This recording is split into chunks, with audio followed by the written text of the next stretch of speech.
Reka twongere tubasuhuze kandi tubahe ikaze mu makuru yacu tugenda tubagezaho umunsi ku munsi.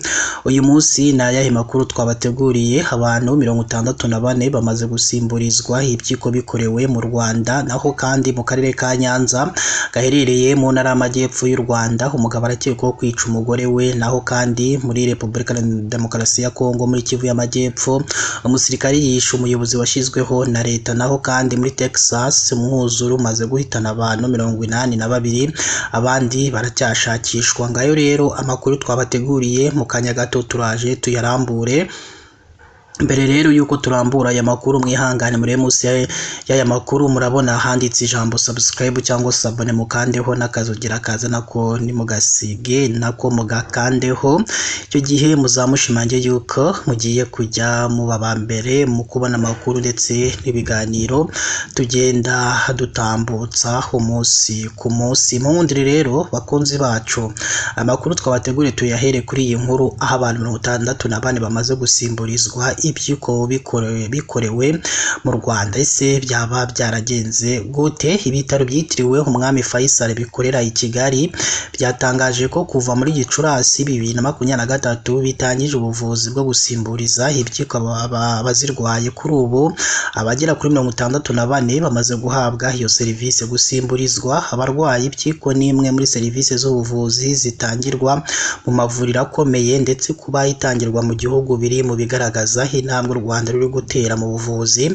kuva mu myaka 31 ishize. Umubyeyi ufite umwana w'imyaka 18 w'amavuko wasimburijwe ibyiko mu bitaro byitiriwe umwami Faisal muri Nzeri 2024 yabwiye RBA yuko ashima intambwe igihugu cyateye mu by'ubuvuzi. Ati umwana yarabazwe bigenda neza kugeza uyu munsi ameze neza, twabihaye agaciro kubera igihugu cyacu n'ubuyobozi bwacyo bwiza kuko cyita ku baturage bacyo. Indi ntambwe yishimirwa mu gutanga serivisi z'ubuvuzi bw'abarwayi ibyiko mu Rwanda ni ukubemerera gukoresha ubwisungane mu kwivuza. Muri uyu mwaka w'ingengo y'imari abarwayi b'ibyiko bigaragara ko zangiritse burundu bazajya bahabwa serivisi zo kuyungururirwa amaraso izwi nka DRS bakoresheje ubwisungane mu kwivuza mu gihe bategereje guhabwa indi byiko. Abarebwa n'iyo serivisi yo kuyungururirwa amaraso mu bitaro bya kaminuza bya Kigali CHUK bavuga ko ari imwe mu zihenze ku buryo kuba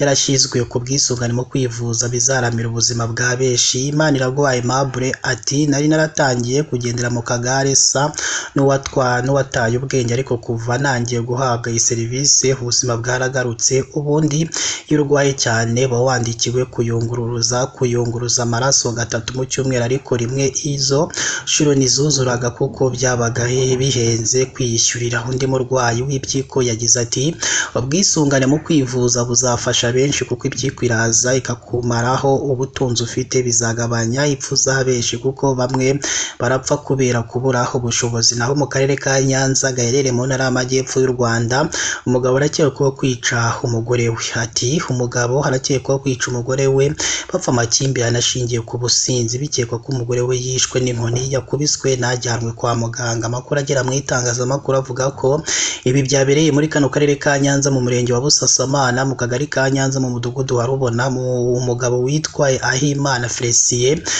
w'imyaka 26 harakekwaho kwica umugore we. Bari bamaze imyaka 8 babana nk'umugore n'umugabo. Bikekwa ko uriya mugabo yakubise umugore witwa Murebwayire Esther w'imyaka 28. Bari bafitanye abana 2 bimuviramo kubura ubuzima. Amakuru avuga ko bari basanzwe bafitanye amakimbirane ashingiye ku businzi bw'umugabo. Nyakwigendera yakubiswe mu ijoro ryo kuwa 3 Nyakanga 2025, ariko amakuru avuga ko nyuma yo gukubitwa atigeze ajyanwa kwa muganga kuko batamenyesheje inzego z'ibanze.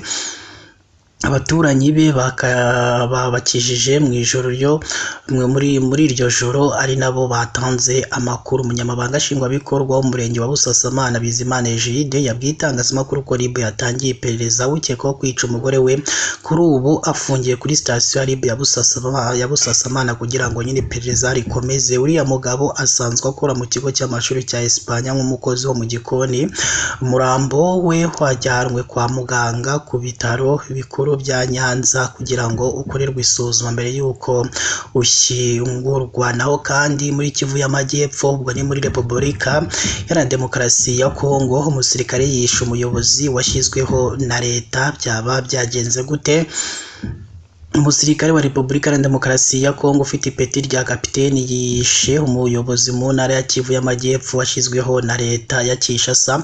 Uyu muyobozi ushinzwe itumanaho mu ntara ya Kivu y'Amajyepfo, Rungere Mbiso, yishwe arasiwe muri teritwari ya Uvira tariki ya 5 Nyakanga 2025. Umuyobozi wa sosiyete sivile ihuza urubyiruko rwo muri Uvira, Kisa Tiniko, yasobanuye ko abaturage nabo bakubise uyu musirikare kugeza nawe abuze ubuzima. Kiza yagize ati kapiteni yishe umuhuzabikorwa by'itumanaho wa guverineri ahagana saa 9:20 z'igicamunsi. Abaturage bararakaye cyane, nabo bakubise uyu musirikare nawe ahita abura ubuzima. Amakuru ava muri Uvira asobanura ko mbere y'uko uyu musirikare yicwa yataye imbunda yarasishije Rungere bitewe n'ubwoba bw'uko yashoboraga gukurikiranwa. Mu mujyi wa Uvira niho himukiye ibiro bya guverineri w'intara washyizweho na leta Jean-Jacques Poulos muri Gashyantare, ubwo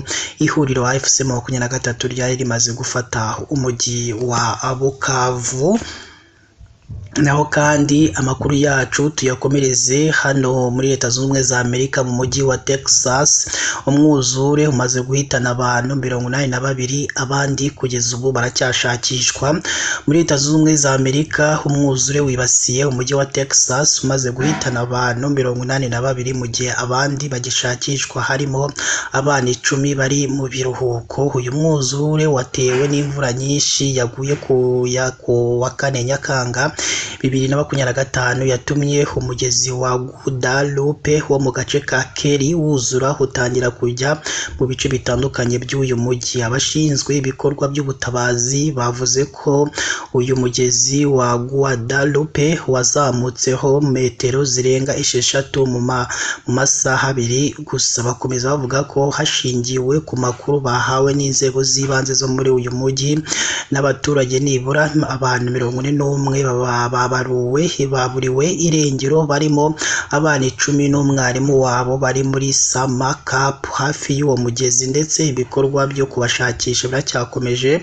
Guverineri wa Texas Greg Abbott yaburiye abaturage uyu mujyi ko bakwiye kwitonda kuko hateganyijwe indi mvura nyinshi muri ibi bihe.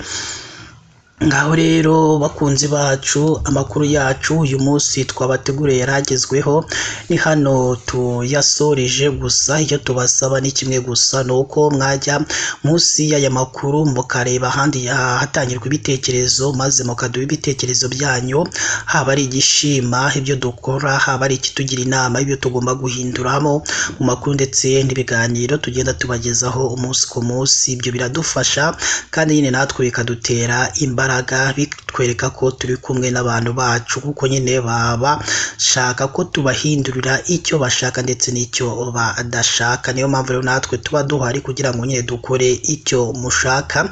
Ikindi kandi ni mukibagirwe kureba handitse ijambo subscribe, icyo gihe nabwo mujye muhita mukandaho kugira ngo nyine mujye muba aba mbere mu kubona amakuru ndetse n'ibiganiro tugenda dutambutsa hano kuri Deep News TV, kugira ngo nyine ibintu bijye birushaho kugenda neza cyane 5 kuri 5.